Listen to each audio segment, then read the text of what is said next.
Hello ladies and gentlemen, here we are on the eve of the demo release for Mega Ruby and Alpha Sapphire, at least in European territories and some other territories, not seeming so in North America, which is unfortunate for you guys, but here, we're getting a little bit early. Obviously, in the end, the actual game's going to come out 1 week later for Europeans, so I guess we get burned by that. But the demo, hopefully, I should have access to tonight, so I should be streaming some of that and maybe recording some gameplay of it later on. So keep an eye out on my Twitter and on my YouTube channel, all that good stuff for that later. But before we get into any of that, we're just going to talk about some of the new megas that were revealed. Couple just come out, so let's kick it off, man, with Mega Steelix. This guy, what a badass! Oh my lord, you know, back in the day, second gen, always a big fan of Steelix. I would say, you know, one of my favorite trios, I would say, from second gen. The three Pokemon I love Espeon, I love Houndoom a huge amount. Houndoom was my favorite poke back in second gen, and Steelix. Like, those were three staples on my team back in the day, on my second gen team, as crappy as it was. But Steelix is a stalwart. I love him a lot. He's really cool, and he has been buffed to hell. Can you imagine right now? Let's take this face value. Steelix's defense at the moment, ridiculous, utterly insane. Can you imagine how much bulkier this thing can get? Like, it is kind of crazy. What I would love to see from a Mega Steelix is a boost in special offense. That would definitely just round him out and make him an even bigger force to be reckoned with. But let's take a look from the design standpoint. Like, he's got freaking diamonds skewering him. He's like a kebab. He's like a stone kebab. He has the power of gravity around these rocks as well, swirling around his head. I love this artwork. I think this is really cool. And, you know, there's some in-game image of it as well, you know, facing off against the Shroomish, as you can see here. And that looks great. I am a big fan of, you know, the way that the 3D model is looking. There should be some more footage and stuff coming out soon. And maybe by the time I get the demo, I'll be able to roll around with it and have a bit of fun. It might be in there, so who knows? I have no idea. There's the Japanese already have it, because of course it's the 15th over there right now. Not quite time enough for us yet, but yeah, Mega Steelix looking fantastic. I'd like your opinions down below. What do you think of Mega Steelix? Let me know in the comments. We are going to move on to the next Mega, who is Mega Glalie.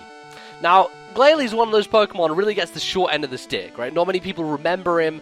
He's always shunted to the back of the queue in terms of Pokemon. He's one of those poor fellas that just got left behind. And, well, it turns out he's getting a bit of a boost, as you can see. Looking very similar to the Steelix, I would say, from a design perspective. He's got the kind of sheen thing going on with a bit of metallic elements coming in here. And the diamonds, you know, for the kind of the spikes on his head, they seem to be protruding through. So, kind of a similar place design-wise I feel they're coming from, which is pretty fantastic. I'm a big fan of it. He looks pretty threatening. And, you know, back in the day, I never used a Glalie myself. My friend Ryan, good guy back. If you've been watching my channel for a while, you all know Ryan. He's known by many names. Conker, Dark Steelion, a great guy. He made a set in Diamond Pearl for a Glalie that was... It was superb. It was delectable. But you know, since then, I really haven't seen Glalie about anywhere. I've never seen anyone really use it. It really is one of those forgotten Pokemon. And I'm glad it's getting some love, because, you know, that's what a lot of these Megas are going to be, is they're giving love to Pokemon who have been forgotten about, you know? Last time, we had things like Banette and things like Mawile, third-gen Pokemon that people didn't really care too much about, and got the limelight. Crazy. Again, we have some kind of in-game screenshot here, as you can see, of Glalie.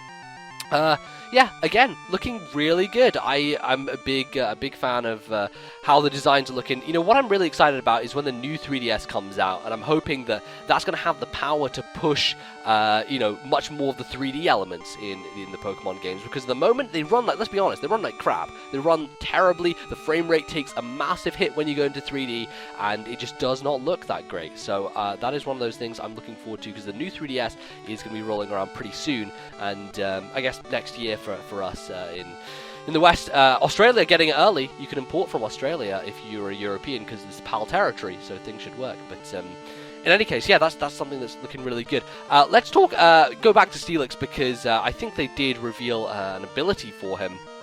At least drawing on Serebii at the moment. Apparently, Steelix gets Sand Force. Now, I haven't been paying attention to Steelix, so I'm gonna go check Serebii real quick, and I have a feeling that maybe he had Sand Force before, but I'm not quite sure about that. So I need to do a quick cross-reference. Bear with me as I do this. But yeah, let me see. We have sheer. That's why I was getting confused. Sheer Force is his ability. He now has Sand Force as an ability, which I guess, as with most megas, you will not be able to change that. That is just going to be a set thing, and you know, it could be okay. I mean, you know, that's the problem, is the weather is no longer as prevalent this generation. You know, the perma weather being gone means that you can't abuse it as much, and so Steelix may not be able to do too well with that ability, but it's there as a bonus if you're still trying to run a sand team for some reason. Yeah. It's cool. No additional information on Glalie, at least as far as I can tell at the moment. But yeah, this is exciting because, you know, I feel like we are getting a lot more megas than we really expect. At least I was expecting. I wasn't expecting to get so many new ones, and yet, boom, boom, boom, it seems like they've been coming out of nowhere. So there's still a lot of cool 3rd gen Pokemon that I think deserve to get some. These two are 2 2nd gen ones. We had 2 1st gen ones with Beedrill and Pidgeot. I think if they're continuing the trend of revealing them 2 at a time, then next up is 2 3rd gen Pokemon, right? Probably. So maybe that will happen sometime soon. Maybe later in the day there'll be more updates. For the moment, this is all we have. But let me know in the comments what you think about these new Mega Evolutions. How are they doing in your eyes? Do you are you excited to use them? All that good stuff, and all the rest. So leave a like if you enjoyed. Hit the like button, and I'll see you guys hopefully streaming some Omega Ruby Alpha Sapphire demo tonight. So stay tuned. Twitter and everything. Follow me in the description. All that good stuff. I'll see you guys next time. Goodbye.